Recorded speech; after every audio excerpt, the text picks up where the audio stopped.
The market's pushing to brand new all-time highs, and you're probably feeling a little bit anxious at this point, right? Should you be holding on to your favorite stocks? Is it time to sell? Well, good news. I got you covered. We're going to go through all of these stocks right here: Tesla, SoFi, HIMS, Nvidia, AMD, and Palantir, and we're going to rank them from strong buy to strong sell so you can know if it's time to get in, if it's time to get out, or time to hold on, right? And we're going to combine the story and the data, something new that we're doing here on this channel to get the full picture. Now, don't forget, all stocks are bad, but every once in a while they act right. Let's see if these guys are acting right, right?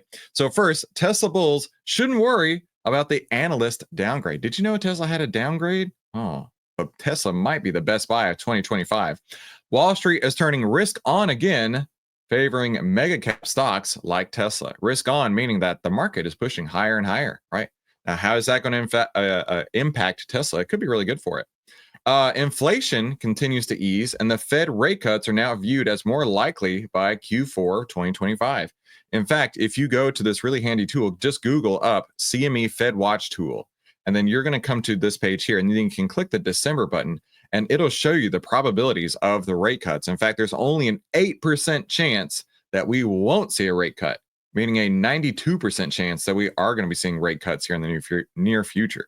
Let's see. The NASDAQ is hitting new highs, just like the S&P, with all kinds of stuff like electric vehicles and AI leading the momentum. Energy prices remain steady. Oil hasn't done all that much, even after the stuff going on in Iran. And global trade appears pretty stable for now. I mean, there's always this threat of tariffs coming through, right? And we can't control that part, unfortunately. And then lastly, institutional investors are building positions in high beta names like Tesla. So what we're going to do is we're going to rank all of these stocks using our Outlier 9 trend template here to know if it's set up for the slingshot.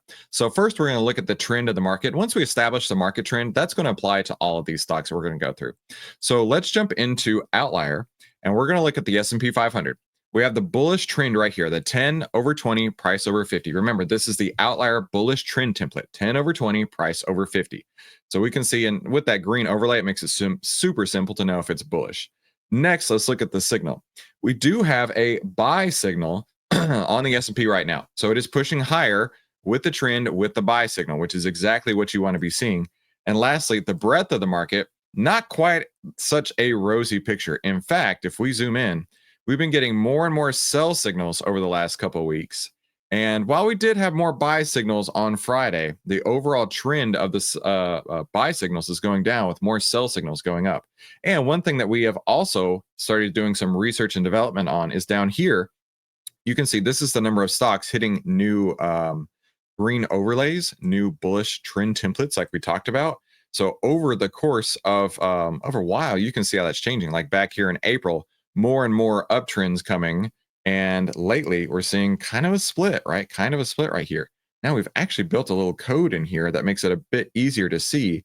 And we can see right here that the number of stocks uptrending has peaked. And now we're seeing less and less stocks uptrending.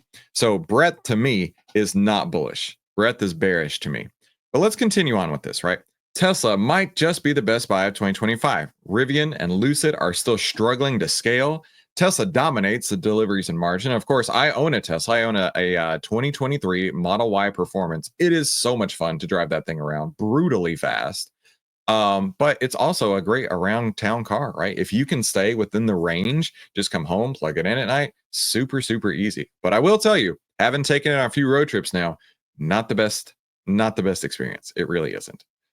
Canada just approved major EV incentives to directly benefit Tesla vehicles. So more Tesla deliveries going up to Canada. Tesla's AI-based full self-driving, which I've used a couple times. I prefer just the basic free autopilot. It works great. It saves me 15 grand. And honestly, the 2 times that I use full self-driving, both times I was like, what in the wide world of sports are you doing, car? So yeah, I'm not a huge truster in the full self-driving in my car, but it's improving rapidly. And they're not even close. That's not even a thing in other cars. Tesla's energy and charging segments are accelerating in the background. So more charging stations. In fact, one of the road trips that I do heading up to our lake house, they just put a new charger stop along the way. So that made things a little bit easier. And then bullish analysts say Tesla could double again. and not just from vehicles, right? We've got other stuff like the robots and Dojo and AI chips and all kinds of stuff going on. Now, let's look at the sector for Tesla, right? Tesla is in the discretionary sector. It's not in the tech sector. I don't know if you knew that. But let's go look at the fear and greed and the breadth on that sector. So pulling up the Tesla part in our Outlier dashboard, we can see less and less buy signals in the discretionary sector. And the fear and greed is actually moving less towards greed and more towards fear for Tesla. So both of these are going to remain bearish. So let's continue on. Tesla just had a bullish cross on the outlier trend template and bullish support order blocks. So what does that mean? We've got the 10 over 20, price over 50 just pulled through on Friday, and it does have bullish outlier blocks underneath it. Now, what's really cool about this is that you can actually get your chart set up exactly the same as mine, so you can see these same outlier blocks that we talk about over at outlier.com. When you get in, you can get access to our Discord, and we have a script where you can use the free trading view plan and implement this as a free indicator just for being a customer of Outlier. So it's actually really cool. Next, analyst projections forecast Tesla hit all-time highs again within 12 months. Now remember, right? When it had this 124% up move, which 100% evaporated, right? Analysts are now expecting it to hit new all-time highs. So it's got quite a long ways to go, up at least 50%, 49.45% just to hit that point. We do have earnings in the next few days. We do have earnings. Earnings per share estimates for 2025 and 26 are climbing, and retail sentiment on the stock is high. There's still some short interest, but nothing crowded yet. Tesla could become the first automaker to hit $1 trillion once again, and maybe this time keep it. So let's rank Tesla here. So this isn't going to change. We're going to see, we did have a bullish trend coming through. I think we do have a buy signal on Tesla. Let's check. Yeah, we got a buy signal just Thursday. We did get a buy signal just on Thursday. Fear and greed on Tesla actually is growing right now. Less fear, more greed, move in the direction you want to see. And then, as we talked about earlier, no outlier blocks to hold it down, but definitely some outlier blocks that maybe give it some support right here. So let's get our final ranking on Tesla here, right? We have 6 of 9. That's going to put Tesla as a weak buy for me. So Tesla, in my opinion, is a weak buy for me. But listen, I want to know, how would you rank Tesla? Leave a comment below and let me know how you would rank Tesla. Would you also rank it as a weak buy, a strong buy leading into earnings? You tell me. And let me introduce myself. I am a random guy on the internet, but my name is Christopher Ewell. I've twice been awarded top 100 people in finance. I was mentored by 5 of the market wizards. They're the best traders of all time. I've been successfully trading since 2009, and this is where outliers like us save time, make money, and start winning with less risk together as a team. So go ahead and subscribe if you haven't already. Let's go to the next stock here, SoFi. Is SoFi still a strong buy? SoFi has been on a giant run lately. Look at this chart on SoFi. You can zoom all the way out and say, whoa, something is going on over here at SoFi. But is it still a strong buy? So the S&P is hitting new all-time highs. Investors are slowly rotating back into small cap growth like SoFi. The Fed has paused rate hikes for now, but they are still back on the table for the rest of the year. Inflation's easing. Consumer borrowing is ticking up again. And AI and mega cap tech stole the spotlight earlier this year, but now attention is shifting toward underappreciated growth. Institutions are underweight on stocks like SoFi, and many are looking for re-entry. So let's start ranking SoFi here, right? Remember, the trend and the signal on the market are going to remain the same, but we're in a different sector now. We're in the financial sector. So let's close a couple tabs up here and let's go over to SoFi. Let's look at this sector. Now, we do have bearish breadth down here, meaning less and less buy signals, more and more sell signals. The fear and greed average score for the sector ticked down slightly, but it actually is ticking up once again. So the average fear and greed score is growing slightly, while the breadth is still pushing down. Now, is it still a strong buy? SoFi's fully licensed banking status gives it a real moat that others don't have in the sector. Legacy banks are struggling to attract Gen Z and millennial users, which is exactly who SoFi is targeting. It's becoming a super app where it combines banking, loans, investing, credit cards, all in one place, which is what people are really after, right? That convenience of having everything in one place. Customer acquisition is accelerating, but more importantly, the retention at SoFi is improving. Stickier users means higher compounding lifetime value. And analysts are turning bullish on different fintechs, including SoFi, and that is definitely helping push that up higher. So is SoFi still a strong buy? SoFi struggled to push past $18, but recently broke out to the $22 level. Look at this move right here. Huge move up, right? And forecasts say it could double by 27 or even triple by 2030. Revenues growing 30% year over year. Profitability is in sight within the next couple of quarters. Short interest is still elevated, though, and that can create a potential short squeeze if there is an earnings beat, right? We got earnings coming up here real quick. So let's see, the last thing that I wrote here is Seeking Alpha analysts are seeing it with over 100% upside for the next 3 years. So looking at this, right, we do have a bullish trend, right? Bullish 10 over 20, price over 50. The signal, we do have a current buy signal on SoFi. In fact, this buy signal allowed it to run from $15 up over 22. Had a sell signal, but then you know what? That's the Outlier software came back and was like, yeah, let's get back in. That's a new buy signal here. Fear and greed rose very hard, very strong. And right now it's really high, but it is contracting very, very slightly. So that one's going to remain bearish for me.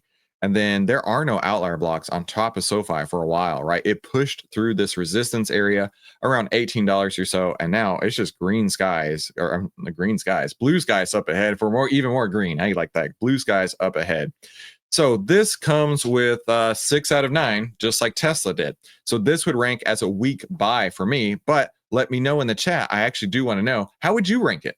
Leave a comment below and tell me how you would rank SoFi. Strong buy, strong sell, weak buy, weak sell. I'm very curious to hear your opinion. Now, real quick, you're probably wondering at this point, what is outlier and how does it work? Well, old Uncle Warren used to say, be fearful when others are greedy and greedy when others are fearful. Outlier shows you if investors are acting irrationally fearful or greedy and by how much, allowing you to get into the stock before the outlier move happens. Now, SoFi is a perfect example of getting that buy signal and getting into the stock before the outlier move happened, right? Now, if you're ready to save time, make money, and start winning with less risk, you can do that in just 3 easy steps. Step 1, head over to outlier.com, and you can save 64% by getting the annual pass, which is just 82 cents a day. Or if you're on the monthly plan, click this one red button, and you can save 64% off your regular monthly price. Step 2 is start using the Outlier Slingshot, right? This is the 9 itty-bitty baby steps to help you get the slingshot with the trend, signal, and breadth of the market, which we're covering, the sector, fear and greed and breadth, which we're covering, and then the trend, signal, fear and greed, and outlier blocks for the stock that we're covering. I'm showing you step by step how to do this yourself. And then step 3, sit back and relax because you just found the easiest way to save time, make money, and start winning with less risk. All right, now let's talk about HIMS. Is HIMS ready for another rocket move, right? HIMS had a giant move not all that long ago. Let's see, look at this huge move right here. Went from around $27, went up to $72, so nearly tripled in the span of just a couple weeks right there. Could it be doing the same thing again? Let's take a look. So small cap growth names are gaining momentum like HIMS as rate cuts are looking more and more likely by the end of the year. The healthcare sector is drawing renewed attention as investors are rotating out of some of these crowded AI names like we're talking about here today. Investors are searching for real revenue growth and profitability potential, not just stories, right? Macro data has suggested consumer discretionary spending is improving and institutional capital is underexposed to healthcare relative to AI and semiconductors. So let's go look at this. Remember, the trend and the signal on the market won't change, but HIMS is in the staples sector. So staples sector does have bullish crossover on the breadth. Staples sector does have a growth in the fear and greed here, so getting more greedy. So the staples sector actually looks really strong so far. Now let's continue on. Traditional healthcare remains fragmented. Listen, I don't know why HIMS is in the staple sector when they talk about healthcare. Okay, when they work in the healthcare sector, honestly, I don't know why it is listed as a staple stock. This is not something an outlier. This is overall. Healthcare remains fragmented, expensive, and slow. HIMS is making things way more convenient. Telehealth boom is entering phase 2 with sustained monetization. In fact, just the other day, my wife was like, we have like Teladoc, right? I need some telehealth care right now, right? It is so easy to just pull up your app, talk to a doctor within a few minutes versus having to schedule an appointment, wait, drive, do all that hassle. Isn't it way easier to have a telehealth provider? It's real. HIMS has brand equity and consumer trust. and expansion into GLP-1 weight loss drugs like semaglutide, right? That's a big deal for them. Competitors are struggling with retention and product differentiation, and HIMS is continuing to innovate. And then lastly, Zacks just upgraded HIMS to a strong buy, right? I want you to rank this in just a moment. HIMS just got upgraded by Zacks to a strong buy. There are some lawsuits going on, but HIMS hasn't had a huge sell-off yet. It's still staying pretty strong. I mean, it's contracted slightly, but it's nothing like going from 72 down to 24 again. It went from around 64 to 50, right? It definitely a sell-off, but not quite what we saw before. Revenue continues to grow. Analysts are seeing more upside potential here, and stock is close to having the outlier trend template flip bullish, right? The 10 over the 20 price over 50 hasn't happened just yet, but it's really close right here. So let's continue and fill this in. The trend is still bearish, but it's really close.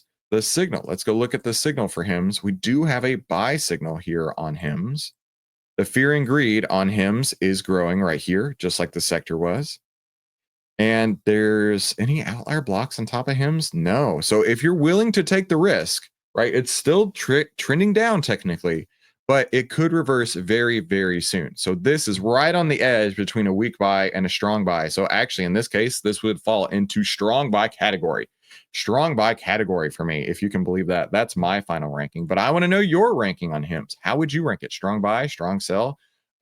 Weak buy, weak sell, or hold, or leave it alone, or do whatever you want to do. Let me know in the comments down below. Now let's talk Nvidia. Nvidia hit new all-time highs, and that is bullish AF, right? That is bullish AF. Tech is leading the market once again, and the Fed holding steady gives investors confidence in the growth forward plays. But, you know, if Trump has his way, he's going to be firing everybody, replacing everything all the time. And this is not to get political whatsoever, but there's a lot of political instability, right? With tariffs, with Trump threatening to fire Powell. There's a lot of other stuff going on under the surface. This is really frustrating in these markets these days. Broad indexes are at new highs, and so is Nvidia. And like I say, that kind of setup is bullish AF. Retail and institutional sentiment remains bullish despite insider selling headlines. So let's start here. The trend and signal on Nvidia, on the market, I should say, have not changed. Let's continue. Nvidia still commands 80% of the chip market. Competition from AMD is real, though. China, we can actually export to China once again, thanks to Trump's executive order or whatever. Nvidia is entering the quantum computing discussions beyond just AI. And this demand continues to surge for what Nvidia sells, right? So let's go look at the sectors, fear and greed and breadth.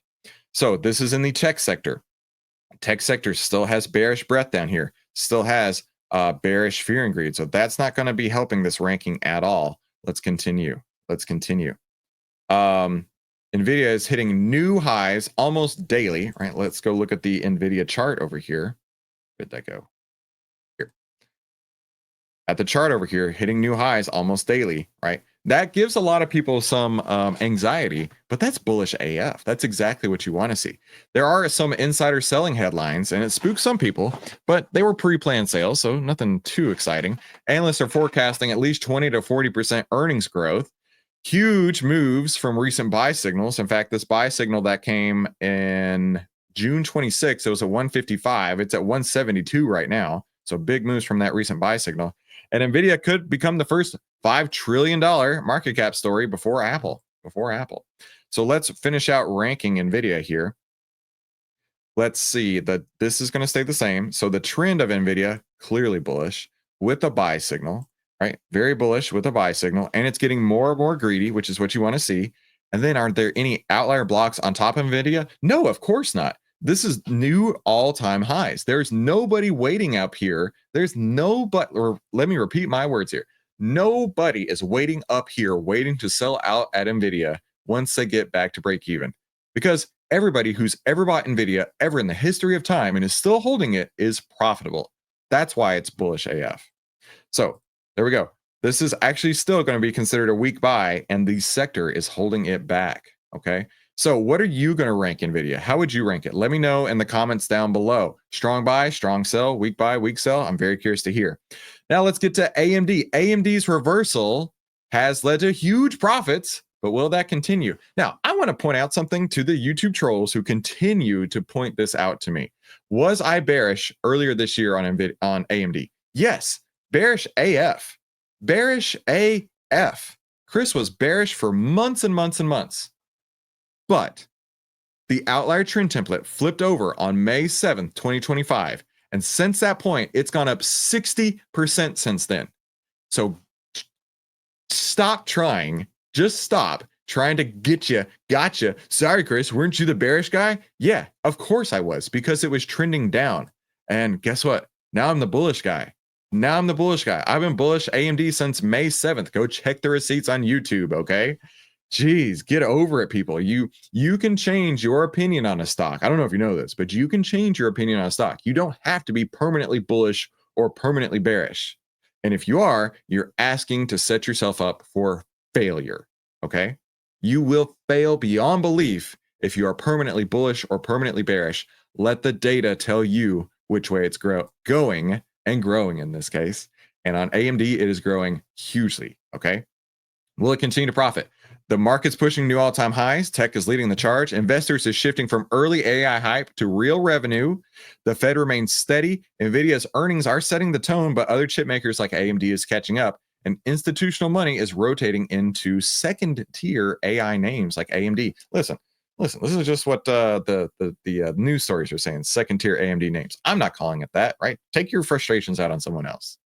But remember, the trend and signal on the market will not change. And we just covered on Nvidia a moment ago that the sector is still bearish and fear and greed is still going down on the breadth right there. So let's continue.